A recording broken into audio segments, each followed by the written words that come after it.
نحمده ونصلي على رسوله الكريم أما بعد فأعوذ بالله من الشیطان الرجیم بسم اللہ الرحمن الرحیم۔ سیرت النبی کتاب سے نبی پاک صلی اللہ علیہ وآلہ وسلم کی زندگی کے اہم ترین موضوعات لے کر آپ سب کی خدمت میں حاضر ہوں۔ برائے مہربانی میرے ساتھ بندے رہنے کے لیے میرے چینل کو ضرور سبسکرائب کریں۔ میرا آج کا موضوع ہے ہجرت۔ اس وقت جبکہ دعوت حق کے جواب میں ہر طرف سے تلوار کی جھنکاریں سنائی دے رہی تھی، اللہ تعالیٰ نے مسلمانوں کو دارالامان مدینہ کی طرف رخ کرنے کا حکم دیا، لیکن خود وجود اقدس صلی اللہ علیہ وآلہ وسلم جو اس ستم گاروں کا حقیقی ہدف تھا، اپنے لیے حکم خدا کا منتظر تھا۔ مکہ کے باہر اطراف میں جو صاحب بے اثر مسلمان ہو چکے تھے، وہ جان نثاران اپنی حفاظت کی خدمت پیش کرتے تھے۔ قبلہ دوست ایک محفوظ قلعہ کا مالک تھا۔ اس کے رئیس نے اپنا قلعہ پیش کیا کہ آپ یہاں ہجرت کر کے آئے، لیکن آپ صلی اللہ علیہ وآلہ وسلم نے انکار فرما دیا۔ اسی طرح بنی ہمدان کے ایک شخص نے بھی یہی خواہش کی۔ بعد میں اس نے کہا وہ اپنے اہل قبیلہ کو مطلع کر کے آئندہ سال آئے گا، لیکن کارساز قضاء و قدر نے یہ شرف صرف انصار کے لیے مخصوص کیا تھا۔ چنانچہ قبل ہجرت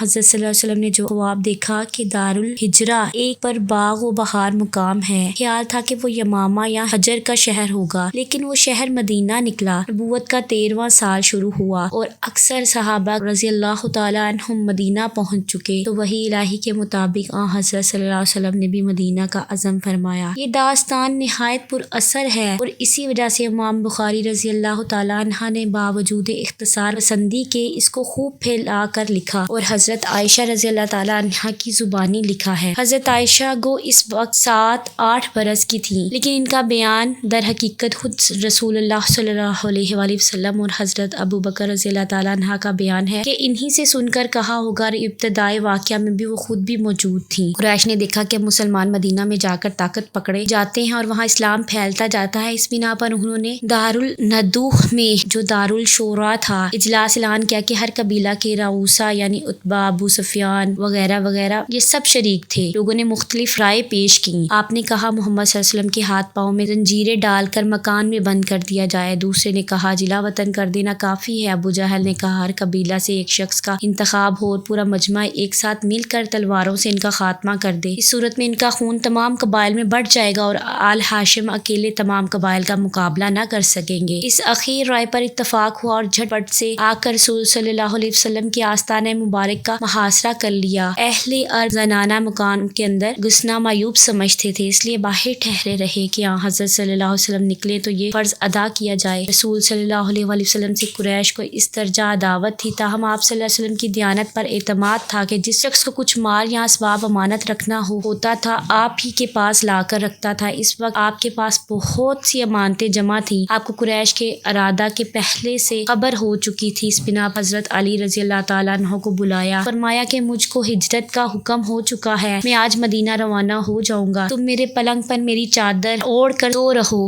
صبح کو سب کی امانتیں جا کر واپس دے آنا۔ یہ سخت خطرے کا موقع تھا۔ حضرت علی رضی اللہ تعالیٰ عنہ کو معلوم ہو چکا تھا قریش آپ کے قتل کا ارادہ کر چکے ہیں اور آج رسول صلی اللہ علیہ وسلم کا بستر خواب قتل گاہ کی زمین ہے، لیکن فاتح خیبر کے لیے قتل گاہ فرش گل تھا۔ ہجرت سے 2-3 دن پہلے رسول صلی اللہ علیہ وآلہ وسلم دوپہر کے وقت حضرت ابو بکر رضی اللہ تعالیٰ عنہ کے گھر پر گئے، دستور کے موافق دروازے پر دستک دی، اجازت کے بعد گھر میں تشریف لے گئے۔ حضرت ابو بکر رضی اللہ تعالیٰ عنہ سے فرمایا کچھ مشورہ کرنا ہے، سب کو ہٹا دو۔ بولے کہ یہاں آپ کے حرم کے سوا اور کوئی نہیں۔ اس وقت حضرت عائشہ رضی اللہ تعالیٰ عنہا سے شادی ہو چکی تھی۔ آپ صلی اللہ علیہ وسلم نے فرمایا مجھ کو ہجرت کی اجازت ہو گئی ہے۔ حضرت ابو بکر رضی اللہ تعالیٰ عنہ نے نہایت بے سے کہا میرا باپ آپ پر فدا، کیا مجھ کو بھی ہمراہی کا شرف حاصل ہوگا؟ حضرت ابو بکر رضی اللہ تعالیٰ عنہ نے ہجرت کے لیے ارشاد ہوا ہاں۔ حضرت ابو بکر رضی اللہ تعالیٰ عنہ نے ہجرت کے لیے 4 مہینوں سے 2 اونٹنیاں ببول کی پتیاں کھلا کھلا کر تیار کی تھیں، عرض کی کہ ان میں سے ایک آپ پسند فرمائے، محسن عالم کو کسی کا احسان گوارا نہیں ہو سکتا تھا۔ ارشاد ہوا اچھا مگر باقیمت؟ حضرت ابو بکر رضی اللہ تعالیٰ عنہ نے مجبوراً قبول کیا۔ حضرت عائشہ رضی اللہ تعالیٰ عنہ اس وقت کم سن تھیں، ان کی بڑی بہن اسماء رضی اللہ تعالیٰ عنہ جو حضرت عبداللہ بن زبیر کی ماں تھی، سفر کا سامان تیار کیا اور 3 دن کا کھانا ناشتہ دان میں رکھا۔ یہ وہ شرف تھا جس کی بنا پر آج تک ان کو غفار نے جب آپ کے گھر کا محاصرہ کیا اور رات زیادہ گزر گئی تو قدرت نے ان کو بے خبر کر دیا۔ حضرت صلی اللہ علیہ وسلم کو سوتا چھوڑ کر باہر آئے، کعبہ کو دیکھا اور فرمایا مکہ تو مجھ کو تمام دنیا سے زیادہ عزیز ہے، لیکن تیرے فرزند مجھ کو رہنے نہیں دیتے۔ حضرت ابوبکر رضی اللہ تعالیٰ عنہ سے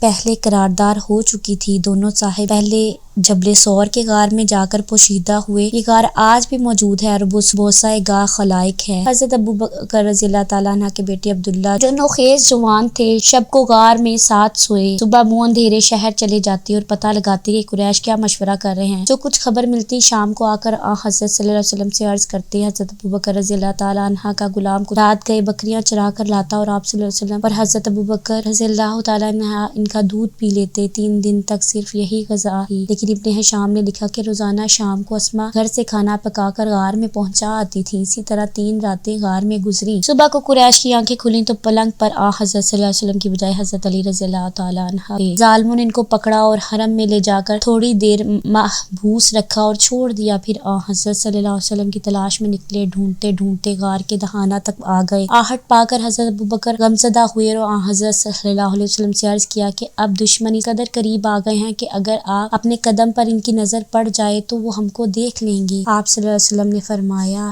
گھبراؤ نہیں، خدا ہمارے ساتھ ہے۔ مشہور ہے کہ جب غفار غار کے قریب آ گئے تو خدا نے حکم دیا، ببول کا درخت اگا اور اس کی ٹہنیاں پھیل کر حضرت صلی اللہ علیہ وسلم کو چھپا لیا۔ ساتھ ہی 2 کبوتر آئے اور گھونسلہ بنا کر انڈے دیے۔ رم کے کبوتر انہی کبوتروں کی نسل سے ہیں۔ اس روایت کو تفصیل سے نقل کیا گیا ہے، لیکن جب تمام روایتیں غلط ہیں، اس روایت کا اصلی راوی عون بن عمرو ہے، اس کی نسبت امام۔ بہرحال چوتھے دن آپ غار سے نکلے۔ عبداللہ بن اریقط ایک کافر جس پر اعتماد تھا رہنمائی کے لیے اجرت پر مقرر کر لیا گیا، وہ آگے آگے راستہ بتاتا جاتا۔ ایک رات دن برابر چلے گئے۔ دوسرے دن دوپہر کے وقت دھوپ سخت ہو گئی تو حضرت ابوبکر رضی اللہ تعالیٰ عنہ نے چاہا کہ رسول صلی اللہ علیہ وسلم سایہ میں آرام فرما لیں۔ چاروں طرف نظر ڈالی، ایک چٹان کے نیچے سایہ نظر آیا۔ سواری سے اتر کر زمین جھاڑی، پھر اپنی چادر بچھا دیا۔ حضرت صلی اللہ علیہ وسلم نے آرام فرمایا تو تلاش میں نکلے کہ کہیں کچھ کھانے کو مل جائے تو لائیں۔ پاس ہی ایک چرواہا بکریاں چرا رہا تھا۔ اس نے کہا ایک بکری کا تھن گرد و غبار سے صاف کر دے، پھر اس کے ہاتھ صاف کرائے اور دودھ دھویا، برتن کے منہ پر کپڑا لپیٹ دیا کہ گرد نہ پڑے۔ دودھ لے کر حضرت صلی اللہ علیہ وسلم کے پاس آئے اور تھوڑا سا پانی ملا کر پیش کیا۔ آپ صلی اللہ علیہ وسلم نے پی کر فرمایا کیا ابھی چلنے کا وقت نہیں آیا؟ آفتاب اب ڈھل چکا تھا، اس لیے آپ وہاں سے روانہ ہوئے۔ کسی کے ہجرت حبشہ